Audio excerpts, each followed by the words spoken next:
আসসালামু আলাইকুম।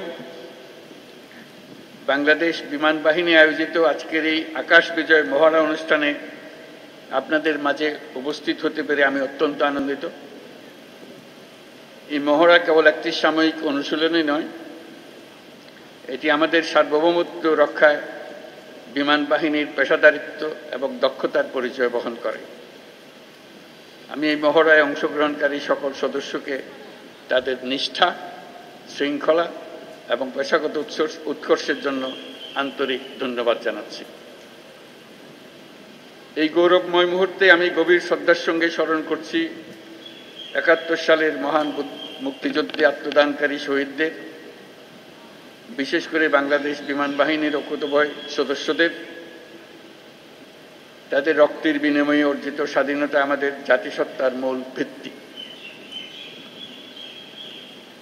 এর সঙ্গে স্মরণ করছি ২০২৪ সালের জুলাই আগস্ট আন্দোলনে নিহত ও শহীদ সকল শিক্ষার্থী, তরুণ তরুণী এবং সাধারণ জনগণকে, যারা দেশের অধিকারের প্রশ্নে জীবন ও রক্ত দিয়ে তাদের অবস্থান স্পষ্ট করেছেন। ৭১ সালের ২৮শে সেপ্টেম্বর বিপুল প্রতিকূলতা সত্ত্বেও একটি অটার বিমান, একটি এলিওয়েট হেলিকপ্টার, একটি ডেকোটা বিমান সহ ৫৭ জন সদস্য নিয়ে জন্ম নিয়েছিল কিলো ফ্লাইট, যা বাংলাদেশ বিমান বাহিনীর নিউক্লিয়াস হিসেবে চিরস্মরণীয় হয়ে থাকবে। যার নামের আদ্যক্ষর দিয়ে এই কিলো ফ্লাইটের নাম করা হয়েছিল, সেই জীবন্ত কিংবদন্তি এবং মুক্তিবাহিনীর ডেপুটি চিফ অফ স্টাফ বীরোত্তম এয়ার ভাইস মার্শাল A.K. খন্দকারের নামানুসারে সম্প্রতি এই বিমান ঘাঁটির নামকরণের মাধ্যমে আমরা তাকে প্রাপ্য সম্মান দেওয়ার চেষ্টা করেছি। বর্তমান বিশ্বের দ্রুত পরিবর্তনশীল প্রযুক্তির সাথে তাল মিলিয়ে চলার জন্য আন্তর্জাতিক মানসম্পন্ন প্রশিক্ষণ ও অনুশীলন অপরিসীম গুরুত্ব বহন করে। এই প্রেক্ষাপটে বাংলাদেশ বিমান বাহিনীর সদস্যগণ নিয়মিতভাবে বহুমাত্রিক প্রশিক্ষণ কার্যক্রম ও অনুশীলনে অংশগ্রহণের মাধ্যমে নিজেদের জ্ঞান ও দক্ষতাকে যুগোপযোগী করতে সদা সচেষ্ট রয়েছে, যা এই মহড়ার মাধ্যমে আমাদের কাছে স্পষ্ট হয়েছে। দেশের সার্বভৌমত্ব ও স্বাধীনতার প্রতি যে কোনো চ্যালেঞ্জ মোকাবেলায় একটি আধুনিক ও সদাপ্রস্তুত বিমান বাহিনী গড়ে তোলার লক্ষ্যে আমাদের প্রচেষ্টা অব্যাহত থাকবে। বাংলাদেশ বিমান বাহিনী সময়োপযোগী পরিকল্পনা ও দূরদর্শী নেতৃত্বের মাধ্যমে সমসাময়িক ভূ রাজনৈতিক পরিস্থিতি ও কার্যকর আকাশ প্রতিরক্ষার পাশাপাশি বিস্তীর্ণ সমুদ্র এলাকায় নিশ্চিদ্র নিরাপত্তা প্রদানের লক্ষ্যে কাজ করে যাচ্ছে।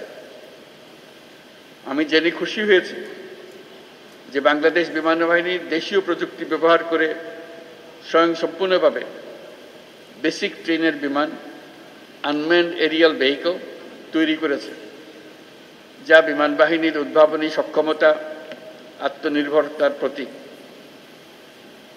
বিমান বাহিনীতে ভবিষ্যতে অত্যাধুনিক যুদ্ধ বিমান, হেলিকপ্টার, পরিবহন বিমান, radar, surface to air missile, UAV সংযোজনের জন্য সরকার বিমান বাহিনীকে সর্বোত্তম সহযোগিতা প্রদান করবে।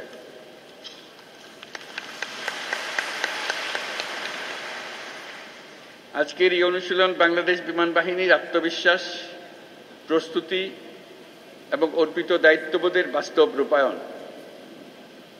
এই জন্য আমি আবারও আপনাদেরকে ধন্যবাদ জানাচ্ছি।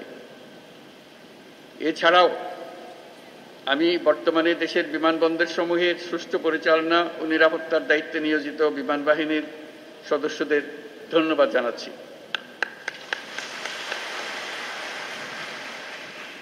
পরিশেষে আমি বিমান বাহিনীর সকল সদস্যদের প্রতি যুগোপযোগী ক্ষমতা অর্জন, দক্ষতা অর্জন এবং পেশাগত কারিগরি সক্ষমতা বৃদ্ধির প্রতি অব্যাহত মনোযোগ বজায় রাখার আহ্বান জানাচ্ছি। দেশপ্রেম ও পেশাদারিত্বেই আগামী দিনের নিরাপদ ও ও সমৃদ্ধ বাংলাদেশ গড়ার মূল ভিত্তি।